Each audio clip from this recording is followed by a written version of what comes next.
News और information बांटने के हर प्लेटफॉर्म पर कंप्लीट सेंसरशिप हासिल करने की चेष्टा चल रही है। एक डिजिटल तानाशाही जहां सवाल पूछना पॉसिबल ही ना हो। और यहां हम जैसे बुद्धू हैं। देशभक्त का तो टैगलाइन है, क्वेश्चन एवरीथिंग, हक से सवाल पूछो। किससे पूछो? चलो भाई एडिटर, समय आ गया है। आए लैपटॉप उठा के अब चलते हैं। अब यही फकीरी के दिन हमारे आ गए। काश ये सब में जो कह रहा होता वो क्लिकबेट होता, लेकिन अगले एक साल में ही हो सकता है it could be the end of the देशभक्त। इसके बावजूद कि पिछले 5 सालों में हमने एक भी रूल नहीं तोड़ा, ऐसा कोई एक टैक्स नहीं होगा जो हमने नहीं दिया। यह होगा जब 3 नए काले कानून लागू किए जाएंगे। कृषि वाले काले कानून नहीं, ये डिजिटल वाले काले कानून हैं।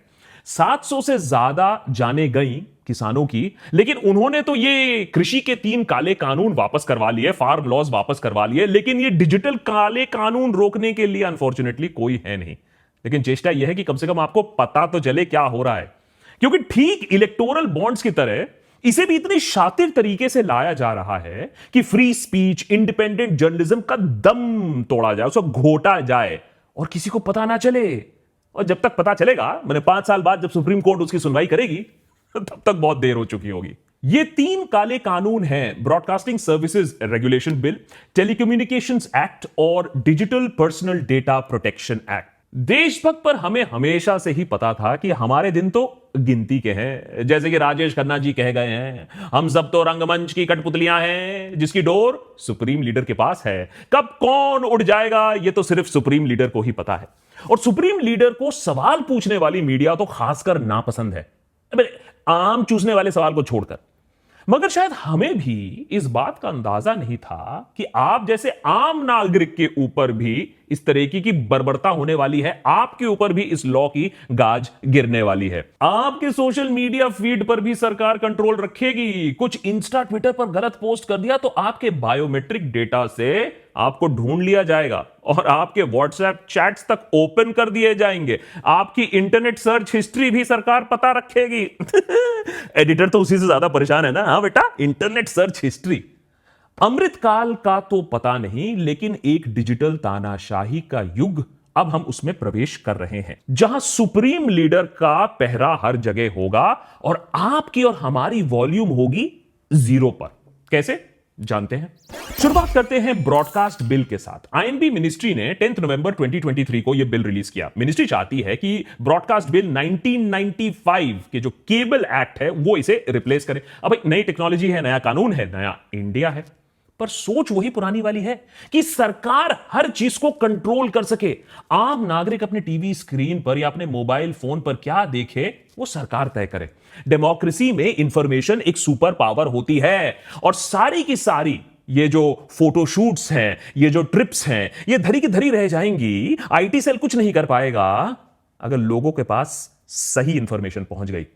केबल एक्ट में एक लंबा चौड़ा प्रोग्राम कोड होता है। अगर आपको टीवी पर कुछ दिखाना है तो आपको इन रूल्स का पालन करना पड़ेगा। रूल्स के मुताबिक अगर आपने गुड टेस्ट या डिसेंसी को ऑफेंड कर दिया या फ्रेंडली नेशंस को क्रिटिसाइज कर दिया या हाफ ट्रूथ्स या किसी ऑब्सीन चीज को दिखा दिया तो आपके ब्रॉडकास्ट राइट्स का खत्म, टाटा, गुड बाय।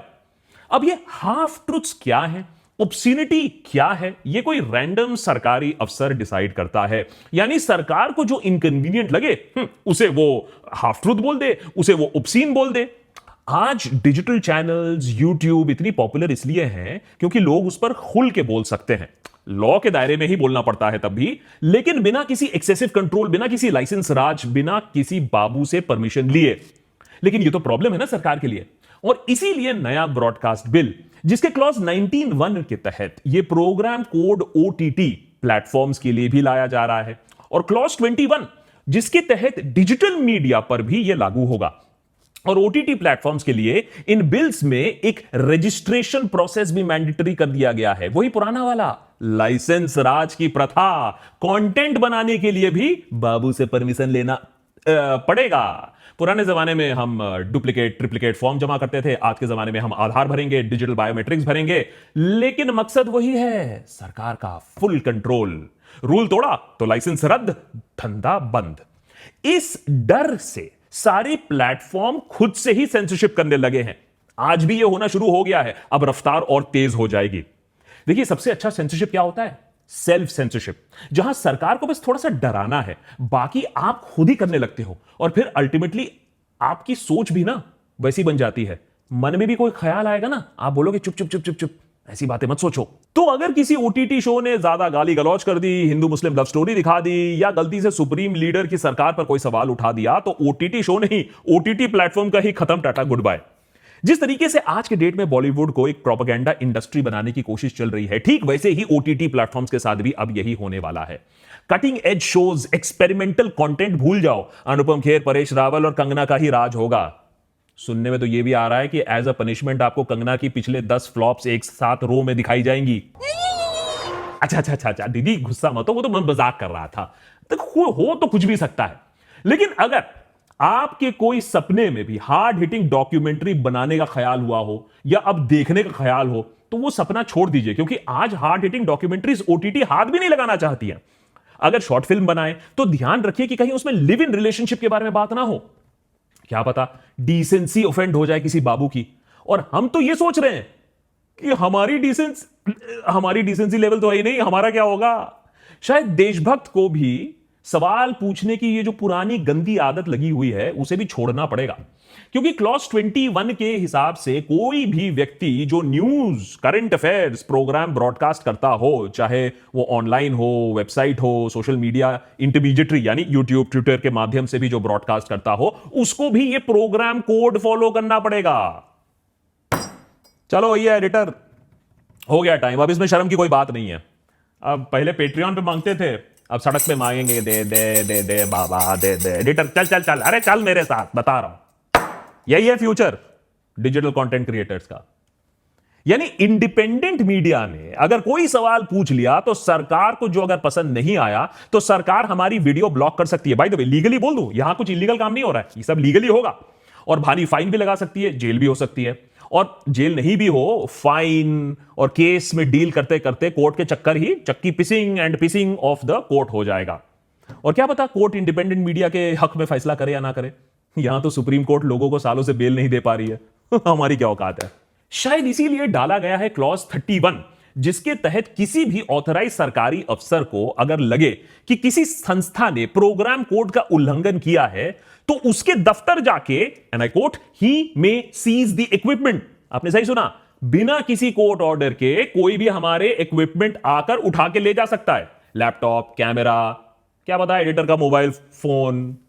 यार एक तो अच्छा सा लैपटॉप लिया था ईएमआई पर, उसको भी देना पड़ेगा, और अगर वो ले गए तो ईएमआई तब भी भरना पड़ेगा, जबकि लैपटॉप नहीं है। सरकार का मकसद सिंपल है, सवाल पूछने वाली इंडिपेंडेंट मीडिया के सर पर रेगुलेशन का इतना बड़ा तलवार लटका दो कि वो बिना कोर्ट के ऑर्डर इक्विपमेंट जब्त कर ले, आप पर केस कर दे। अब हम कोई बड़े पूंजीपति तो है नहीं कि बार बार इक्विपमेंट खरीदेंगे, और ना हम चैनल खरीद सकते हैं, और ना हमारे पास बड़े बड़े लॉयर हैं। ऐसा नहीं है कि रेगुलेशन नई बात है, इंडिपेंडेंट मीडिया को इसकी खूब आदत पड़नी शुरू हो चुकी है। सरकार की कोशिश और ज्यादा रेगुलेशन और ज्यादा पनिशमेंट और ज्यादा आपको पेपर वर्क में फंसाना है। हाल ही में कैरावैन ने एक डिटेल्ड रिपोर्ट निकाली कि जम्मू के पूंछ और राजौरी डिस्ट्रिक्ट के बारे में। इस इलाके में वहां एलिजिडली इंडियन आर्मी ने एक ब्रूटल तरीके से एक इनोसेंट सिविलियन को टॉर्चर किया, और कुछ इंस्टेंसेस में तब तक टॉर्चर किया जब तक वो सिविलियन की मौत नहीं हो गई। टॉर्चर का एक वीडियो क्लिप भी बाहर आया, उस पर खूब हंगामा भी हुआ। याद रखिए, एक डेमोक्रेसी में कोई भी इंस्टीट्यूशन सवाल से ऊपर नहीं होता है, इसीलिए आर्मी में भी कोर्ट ऑफ इंक्वायरी होती है। इस केस में आर्मी ने कोर्ट ऑफ इंक्वायरी बैठाई, जो अफसर इन्वॉल्व था उसको ट्रांसफर भी किया, रक्षा मंत्री ने पीड़ितों को जस्टिस का वायदा भी दिया। तब भी, इतना कुछ होने के बाद भी, आईएनबी मिनिस्ट्री ने कैरावैन को ऑर्डर दिया कि मैगजीन से इस आर्टिकल को हटा दिया जाए। शायद ऐसा ही कंप्लीट इंफॉर्मेशन कंट्रोल बाकी हिंदुस्तान के ऊपर भी अब आने वाला है। कुछ हफ्तों पहले जब पटना में रेलवे एस्पिरेंट्स ने जॉब वैकेंसीज को लेकर एक बड़ा प्रोटेस्ट किया, तो सरकार ने यूट्यूब से कहा कि प्रोटेस्ट की सारी वीडियोस हटा दी जाएं और इस प्रोटेस्ट को वायरल ना होने दिया जाए, वीडियोस को हटा दिया जाए। टेलीकॉम एक्ट के क्लॉज 20 के तहत और भी ऐसी इंफॉर्मेशन पर कंट्रोल करने की पावर देती है सरकार को। इस क्लॉज के मुताबिक सरकार किसी भी मैसेज को या किसी भी टॉपिक को, जी आपने सही सुना, किसी भी टॉपिक के बारे में चल रहे मैसेजेस को सस्पेंड कर सकती है। यानी ट्विटर से, यूट्यूब से, इंस्टाग्राम से सरकार अगर चाहे तो बोले मणिपुर के बारे में, शंभू बॉर्डर में जो हो रहा है उसके बारे में सारे के सारे मैसेजेस हटा दिया जाए, सारे के सारे वीडियोस हटा दी जाए, पूरा का पूरा टॉपिक दबा दिया जाए। यहां एक इंसान की बात नहीं हो रही, एक मैसेज की बात नहीं हो रही है, पूरे के पूरे टॉपिक के बारे में बात हो रही है। कल आप जैसे नागरिक को एजुकेशन या हेल्थ केयर के ग्राउंड्स पे रियलिटी अगर जाननी हो तो शायद आप जान ही ना पाए। और अगर आपके साथ कुछ अन्याय हुआ, आप सड़क पर उतरे गलती से, आप पर लाठी चली या पैलेट गन चली, किसी को पता नहीं चलेगा।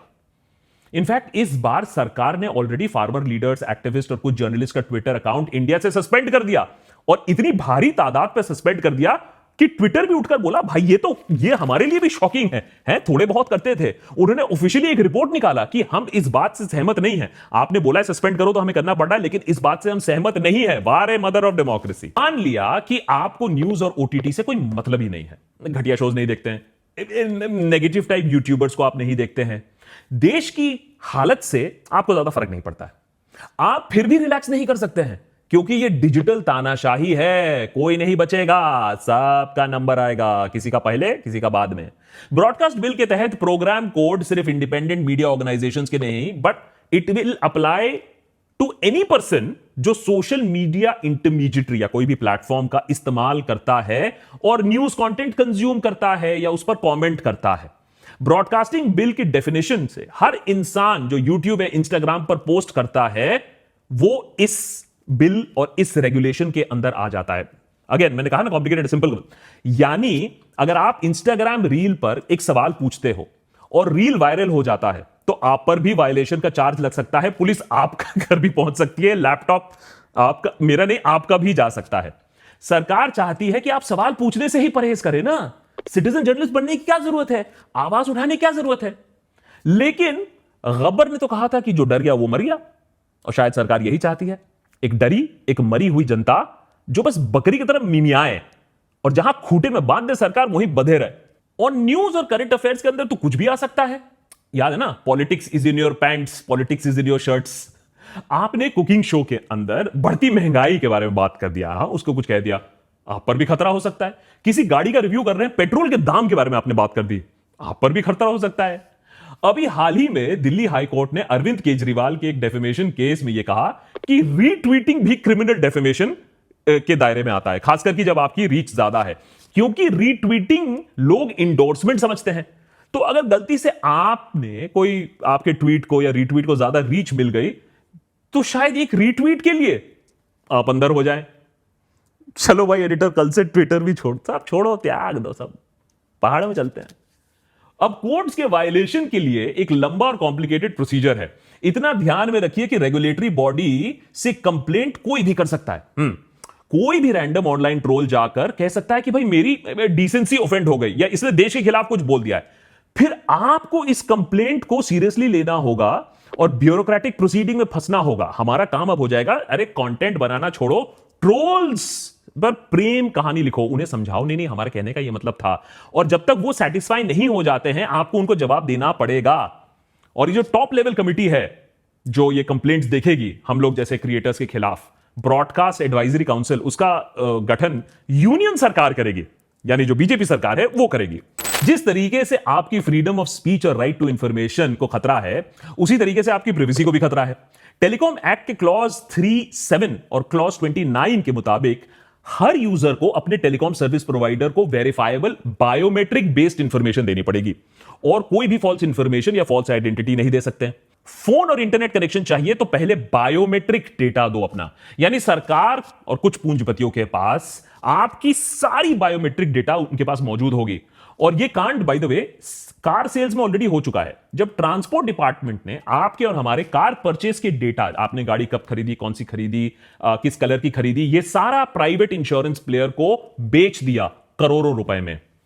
इसका इंप्लीकेशन यह है कि कोई भी विसल ब्लोअर, कोई सरकारी corruption scam, real estate scam expose करना भी चाहे तो वो अपनी आइडेंटिटी अनोनिमस रखना बहुत मुश्किल होगा। उसका डाटा सरकार के पास मौजूद है, सरकार उसको ढूंढ निकालेगी, उसका बायोमेट्रिक्स यूज कर लेगी।